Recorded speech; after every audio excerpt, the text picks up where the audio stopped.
আপনি হজে যান না কেন? আরে ভাই টাকা পয়সা না, এখনো ছেলেটারে বিয়ে দিতে পারলাম না, মেয়েটার বিয়ের ব্যবস্থা করতে পারলাম না, আমার ঘরে আগে যে ফরজ রয়েছে এটাই তো আদায় করতে পারলাম না, হজ তো পরে। এখন একটা প্রশ্ন করি, হজ পরে না আগে? জোরে বলেন, হজ পরে না আগে? ছেলের বিয়ের আগে না মেয়ের বিয়ের আগে? সবার বিয়ের আগে। মুফতিয়ানে কেরাম কয় নিজের বিয়েরও আগে। সুবহানাল্লাহ।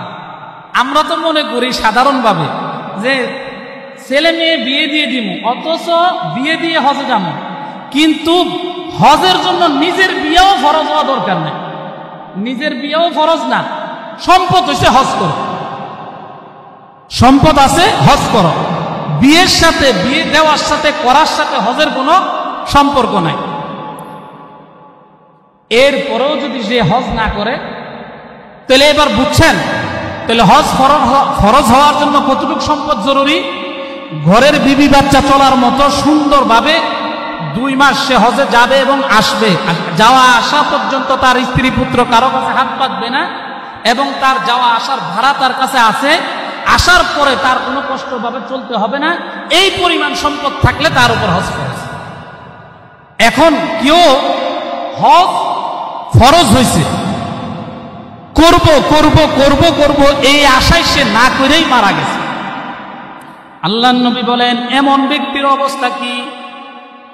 নবীজি বলেন, মাম্মালাকা জাদান ওয়া হিলাতান তুবাল্লিগুহু ইলা বাইতিল্লাহ ওয়া লাম ইয়াহুজ্জ ফালা আলাইহি আন ইয়ামুতা ইয়াহুদিয়ান ওয়ালা নাসরানিয়া। আল্লাহর নবী বলেন, যে ব্যক্তির উপর হজ ফরজ ছিল কিন্তু ফরজ হজ আদায় না করে সে মৃত্যুবরণ করে, নবী বলেন সে ইহুদি হইয়া মরুক নইলে নাসারা হইয়া মরুক, আমি নবী তার ব্যাপারে কোনো দায়িত্ব নিব না। নাউযুবিল্লাহ। কত বড় ধমকি! আমারও যদি বলে কেউ তুমি বেঈমান অবস্থায় মারা যাইবা, নাউযুবিল্লাহ, তুমি ইহুদি হইয়া মরো নইলে নাসারা হইয়া মরো, আমি জানি না, আমি তারে বলবো যে আপনি কি চান? আমি মুমিন হইয়া মরতে হইলে আপনি চানটা কি? আরে মুমিন হইয়া মরতে না পারলে আমার এই জীবন তুই ব্যর্থ। আমার মধ্যে শিয়াল কুকুর বিলারের মধ্যে কোনো পার্থক্য নাই। আমার হিসাব হবে বিড়াল কুকুরের হিসাব হওয়ার পরে তারা মাটির সাথে মিশে যাবে, আমি মাটির সাথে মিশবো না। আল্লাহর আদালতে আমাকে উঠতে হবে। আর আমাদের সমাজে তো একটা নতুন ভাওতাবাজি শুরু হয়েছে, কথা কেউ নিজের উপর নিবেন না, আমি কারো উপর ইঙ্গিত করে কথা বলি না। আর এটা ঠিকও না, আল্লাহ নবীর নিষেধ, কাউকে ইঙ্গিত করে কথা বলা এটা নবীজির নিষেধ। আমি হজ ফরজ, যদি কোনো বিধান কারো উপর ফরজ হওয়ার পরে সে যদি ফরজটা আদায় না করে, আল্লাহ তাকে ফরজের ব্যাপারে জিজ্ঞাসা করবেন, কিন্তু নফলের ব্যাপারে আল্লাহ কোনোদিন জিজ্ঞাসা করবেন না।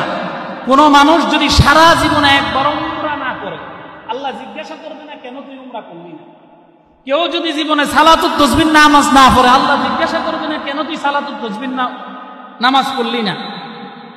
কেউ করবেন, আল্লাহ জিজ্ঞাসা করবে না, কিন্তু ফরজ কেন করলি না আল্লাহ সাথে সাথে জিজ্ঞাসা করবে। এই জন্য আমাদের সমাজে একটা নতুন ফ্যাশন চালু হয়েছে, লেটস গো উমরায় চলো। উমরায় আল্লাহ আর সম্পদ আছে, কিছু টাকা পয়সা আছে, আর মাওলানা জাকারিয়া সাহেব রহমতুল্লাহ আলাইহির ফাজাইলে হজের মধ্যে আছে, কিয়ামতের আগে এমন একটা সময় আসবে মানুষ বলবে এই বছর তো সিঙ্গাপুর গেছি, কানাডা গেছি, জাপান গেছি, জার্মান গেছি, থাইল্যান্ড গেছি, ফিজি আইল্যান্ড গেছি, ইন্ডিয়ায় দার্জিলিং গেছি, বিভিন্ন জায়গা ভ্রমণ করলাম, এখন শুধু বাকি আছে মক্কা শরীফটা, মদিনা শরীফটা। যা এইবার অন্য সব কিছু ক্যান্সেল করে দিয়া এইবারে ট্যুরটা হবে মক্কা শরীফে উমরার উদ্দেশ্যে। নাউজুবিল্লাহ, কোন জোরে সরে। তো শেষ জমানায় উমরা করবে ভ্রমণের উদ্দেশ্যে, উমরার উদ্দেশ্যে না। আল্লাহ আমাদেরকে মাফ করুক, সকলে বলি আমিন। আমি যদি হজ না করে মারা যায় তাহলে আমার ব্যাপারে কঠিন ধমক, আর যদি উমরা না করে মারা যায় এই ব্যাপারে কোনো ধমক নাই, কোনো হুঁশিয়ারি নাই, কোনো হিসাবও নাই। এই জন্য আমাদের যাদের উপর হজ ফরজ হয়েছে আমরা হজটা খুব দ্রুত আদায় করে নিব। ঠিক আছে তো ইনশাআল্লাহ, খুব দ্রুত আদায় করে নিব।